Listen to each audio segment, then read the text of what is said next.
নমস্কার বন্ধুরা, আজ রবিবারের সকাল। তো আমরা কিন্তু বেরিয়ে পড়েছি। আমরা আজকে যাচ্ছি নদীতে মাছ ধরতে, বা রাস্তায় যদি কোথাও মাছ পাই সেটা কিনতে। তার জন্য জাল কিন্তু আমি অলরেডি নিয়েই নিয়েছি। আর অঙ্কিতের গরমে এখানে অবস্থা মোটামুটি খারাপ। তো সুমন্ত কিন্তু বেরিয়ে যাচ্ছে, ও বাইক নিয়ে নিয়েছে, বাইক নিয়ে গেটের বাইরে বেরোচ্ছে। আমরা গেটের বাইরে থেকেই চাপবো। বেরিয়ে পড়েছি, দেখি কত দূর যাওয়া যায়। আর যদি মাছ রাস্তাতেই কোথাও পেয়ে যায় তাহলে আর অসুবিধা নেই, কারণ 2-3 জনের কাছে এরকম খবর পেয়েছি যেখানে রবিবার নাকি মাছ পাওয়া যায়, জ্যান্ত মাছ। যদি পাই তো খুব ভালো জিনিস, আর যদি না পাই শেষ পর্যন্ত নদীতেই যেয়ে পৌঁছাবো। দেখবো নদীতে কোনোভাবে জাল নিয়ে মাছ ধরা যায় নাকি। আসলে আমরা তো বাঙালি, তো মাছ ছাড়া থাকতেও পারিনি। আজ প্রায় 15 দিন হয়ে গেল আমরা এখানে এসেছি, কিন্তু মাছ কোথাও পাইনি। আর যদিও বা পেয়েছি, সেই মাছ এতটাই খারাপ যে খাওয়ার যোগ্য না। তো দেখি কতদূর যেয়ে কতদূরে কী করতে পারি। যদি মাছ পাই তাও দেখাবো, আর যদি নদীতে মাছ ধরি সেটাও আপনাদেরকে দেখাবো। আর তাছাড়া আরও একটা কথা শুনেছি যে এখানে কিন্তু নদীতে প্রচণ্ড কুমির আছে। তো ওটাই। আর এখানের একটা সবথেকে ভালো জিনিস দেখুন, যেটা হচ্ছে বাবা বাখারা সৎসং। তো ওই সৎসঙ্গেরই একটা গেট হচ্ছে এটা। এখানে কিন্তু সমস্ত বড় বড় লোকেরা এসে থাকে, বা তাদের যেমন আমাদের অন্নপ্রাশনের সৎসঙ্গ সেই রকমই একটা। এখানে কিন্তু সমস্তটাই ফ্রি। এদের নিজস্ব বড় হসপিটাল আছে, যেটা কিন্তু সমস্ত মানুষের বড় বড় অপারেশন হয়। তো এই তার অবশ্যই একদিন আপনাদেরকে পুরো বাবা বাখারা মার্কেটটা ঘুরেও দেখাবো। তো যাই হোক, আমরা কিন্তু এরপরে সামনের ব্রিজ থেকে হাইওয়েতে যে উঠবো। আর এখানে পুরো রাস্তাটাই কিন্তু হাইওয়ে। আর রাস্তাঘাট কত পরিষ্কার পরিচ্ছন্ন। আওয়াজে বেশি কিছু শোনাও যাচ্ছে না। তো পরে আবার আপনাদের সাথে দেখা হচ্ছে, দেখতে থাকুন ভিডিও। কিন্তু একটা মাছের সন্ধান পাওয়া গেছে, তো যেটা কালকে রাত্রে এসছে বলছে, প্রচুর বড়। দেখা যাক মাছটা কীরকম। সেই মাছও কিন্তু ফ্রিজেতেই রাখা আছে। আমরা খুঁজছিলাম একটু টাটকা মাছ, তো সেই মাছটা দেখি কত বড়, কীরকম কী মাছ দেখাচ্ছি।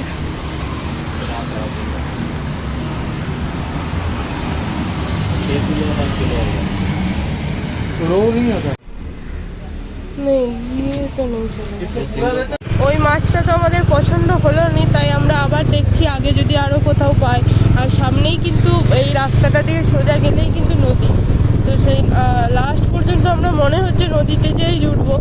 দেখা যাক কতদূর কী হয়। মাছটা তো দেখে পছন্দ হলো নি। আর আমরা নর্মালি যে মাছ খুঁজছি বা যেই মাছ খাই সেই মাছও নয় ওটা। শেষমেশ আমাদেরকে যেতে কিন্তু নদীতেই হচ্ছে, কারণ মাছ আর সেরকম কোথাও পাওয়া যাচ্ছে না। তো আমরা মেন রোড থেকে কিন্তু নদীর রাস্তায় নেমে পড়েছি, ভাঙা রাস্তাতে। আর দেখুন কত গাড়ি, সবাই কিন্তু ওই নদীর ধারেই আসছে।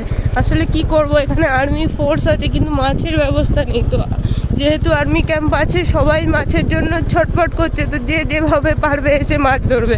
আর এখানে কিন্তু মাছ ধরা কিন্তু একদম ব্যান্ড, কারণ নদীতে আমরা যতটা জানি, যতটা শুনেছি, এই নদীতে কিন্তু প্রচুর কুমির আছে।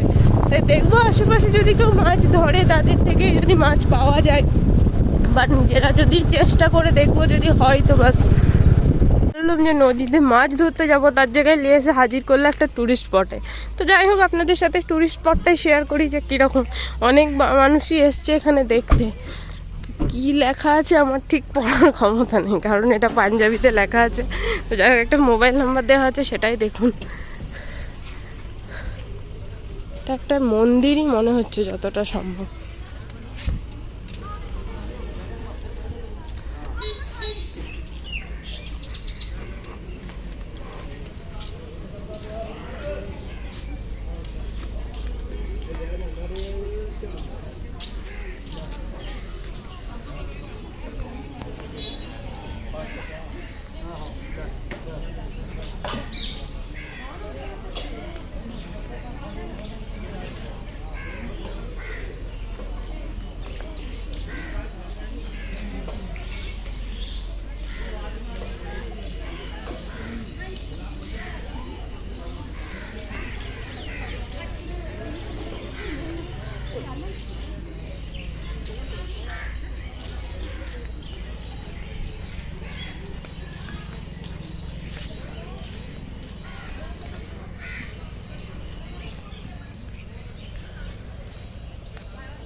তো আমরা ওই দর্শনের স্থানটা থেকে বেরিয়ে গেছি, বেরিয়ে এখন আগের দিকে যাচ্ছি।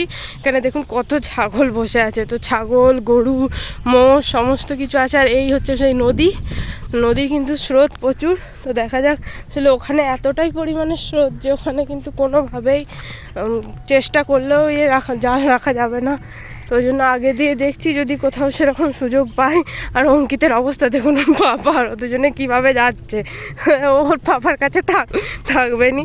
আর উপরন্ত এত রোদে ওকে বার করা হয়েছে, ওর মুখ চোখ দেখলেই বুঝতে পারবেন আপনারা ওর জন্য কতটাই যাই হোক, বাচ্চাকে সব জায়গাতেই মানিয়ে নেওয়ার জন্য তো তাকে তৈরি করতে হবে, তাই আমরা ওকে রোদ জল বৃষ্টি সবেতেই বার করি।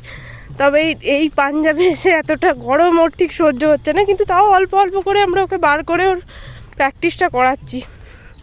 কে কিন্তু একা নামিয়ে দিয়েছে, ওর পাপা নামিয়ে দিয়ে ও বাইক আনতেই গেছে। প্রথমে ভাবছিল যে হেঁটে চলে যাব, কিন্তু তারপরে এই বালির ওপর দিয়ে হেঁটে যাওয়া কতটা কষ্টকর সেটা বুঝতেই পেরেছে অঙ্কিতকে কোলে নিয়ে। যাই হোক, দেখুন কীরকম রোদের জন্য সব মাঠ জ্বলে একদম পুরো যাতা অবস্থা, কোনো ঘাসই নাই, কিচ্ছু নাই।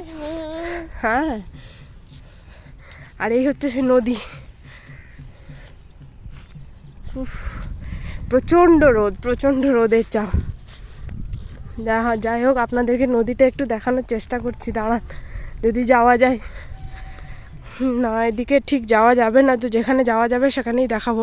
কিন্তু এটুকু বলতে পারি, নদীর জলের স্রোত প্রচুর, আর এই নদীতেই কিন্তু কুমির আছে। তো যদিও ভয় পাচ্ছে, কিন্তু মাছ তো চাই, তো দেখা যাক কি হয়। আর ওই দেখুন আগেতে গেছে বাইকটা আনতে, বাইকটা নিয়ে আসুক তারপরে যাব, যে আপনাদেরকে দেখাবো। বাবু বাইক নিয়ে যথারীতি দেখুন, একই তো বালির রাস্তা, তার উপর বাইক, তার উপর আবার ডবল লোড, সরি ডবল না ট্রিপল লোড। দেখা যাক বাইক এগোয় কি না।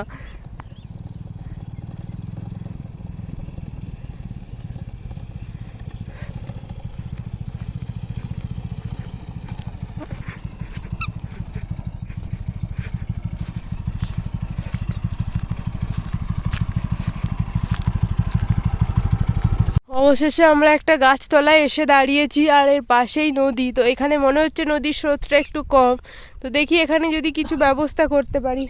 আর অঙ্কিতকেও দাঁড় করাইছি, এখানে গাছের ছায়াও আছে। সুমন্ত এখন জাল নিয়ে রেডি, তো জালটা এবার খুলবে। জালটা আমরা মিশো থেকেই অর্ডার করেছিলাম, তো দেখুন জালটা ফেলে দিল। কুঠেমির একটা সীমা আছে, এর কোনো সীমা নয়। সকাল থেকে অনেক হেজরি তবে তুলে নিয়ে এসেছি বাবুকে। গাছে উঠবে বলে মনে হয় ভাবছে, আম গাছ হলে নিশ্চয়ই তখন উঠেই পড়তো। আম গাছ যেহেতু নয়, তাহলে ভাবছে যে গাছে উঠবো কি উঠবো নি। জাল মোটামুটি এখানে রেডি, তো দেখে আসি নদীতে কোথাও রাখা যায় নাকি। সুমন্ত একবার গিয়েছিল, বললো যাবেনি রাখা, তবু আমি একবার যাচ্ছি আর আপনাদেরকে সাথেও দেখাচ্ছি নদীটা কত বড় আর কীরকম। আমাদের ওদিকে নদীতে তো এখন প্রায় জল নাই বললেই চলে, আর এখানে দেখুন নদীর কত জল। আসলে বরফ গলা জল তো ওপর থেকে আসছে, তো ওই জন্যই এতটা জল। আর এখানে মানে যদি দেখতে পাই আপনাদেরকে কিন্তু ময়ূরও দেখাবো, যদি ময়ূর দেখা যায়। মানে কিন্তু ময়ূরে গাধা, প্রচুর ময়ূর। আর ওখানে দেখুন অঙ্কিত আমাকে দেখে আমার পেছি আসার জন্য চেষ্টা করছে, আর ওর বাবা ওকে ডাকছে এখানে চলায় বলে। পাখির ডাক তো শোনা যাচ্ছে, কিন্তু তার মধ্যে ময়ূর আছে নাকি বুঝতে পারছি না। তো দেখে যাক ময়ূর যদি থেকে থাকে। আর এখানে দেখুন বালি তুলছে, এই হচ্ছে সেই নদী।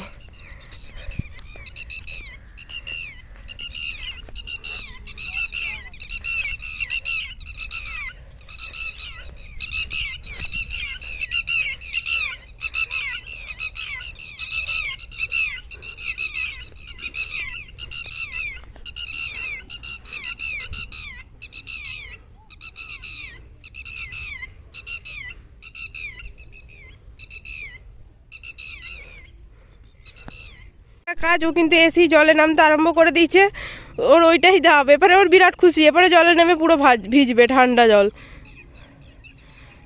তো যাই হোক, এখানে আমরা নর্মালি একটা জায়গা দেখতে পেয়েছি যে যেখানে জাল রাখা যাবে, তো সেটাই কনভিন্স করানোর চেষ্টা করছি সুমনকে রাখার জন্য। বলছে না রাখবো নি। তো দেখা যাক, জালটা নিয়ে আসি এখানটাতে যদি সেরকম হয় এই জায়গাটাতে আমরা রাখবো বলে ভেবেছি। তো আসতে শুরু করে দিয়েছে। আর অঙ্কিত এখানে অলরেডি ডুবছে আর উঠছে এরকম অবস্থা। আরেকটা বাচ্চা আছে, আর এখানে ওরা বালি তুলছিল, তো ওদেরকে বলতেই ওরা কিন্তু হেল্প করছে। আর সুমন্তও কিন্তু ওদের এতক্ষণ নামতে চায়নি, তবে ওদের সাহসে কিন্তু ও নেমে পড়েছে। তো দেখা যাক মাছ পাওয়া যায় কি না যায়। এখন জাল নর্মালি রাখাই হবে। ওরা কিন্তু বলছে যে এটা বড় মাছের জাল, এখানে ছোট মাছই আছে, বড় নয়। তবু দেখা যাক, যদি কপালে থাকে। মনে তো হচ্ছে নি, কিন্তু দেখতে কতটা আসলে আশায় বাঁচে চাষা, যেটা বলে কথায় বাঙালিতে। তো সেটাই দেখা হচ্ছে। আর অঙ্কিতের এখানে অবস্থাটা দেখুন, ও বাচ্চা বোন আমার জন্য একদম উঠে ভয় লেগেছে। জালটা বড় নিয়ে যাওয়ার কারণে ওখানে কিন্তু আমরা সেরকম মাছ পাইনি। আর অঙ্কিত গরমের জ্বালায় সেরকমভাবে থাকতে চায়নি, কান্নাকাটি করছিল। তার জন্য কিন্তু ওখান থেকে আমরা নর্মালি চলেই এসেছিলাম, এসে ওই গাছের ছায়াটাতেই বসেছিলাম। তো অনেকক্ষণ ওই ছায়াতে বসে থাকার পর তারপরে কিন্তু আমরা ওখান থেকে এসে নর্মালি বাড়ি চলে এসেছিলাম। তো মাছ যেহেতু পেলাম না, আমরা পরের দিনে সন্ধান পেয়েছি যে অন্য এক জায়গায় মাছের খবর, সেখানে কিন্তু তার কালকেই আমরা যাব। যাই হোক, ভিডিওটি ভালো লাগলে দয়া করে like, comment, share and subscribe করবেন, করে পাশে থাকবেন। দেখা হচ্ছে পরের ভিডিও। নমস্কার।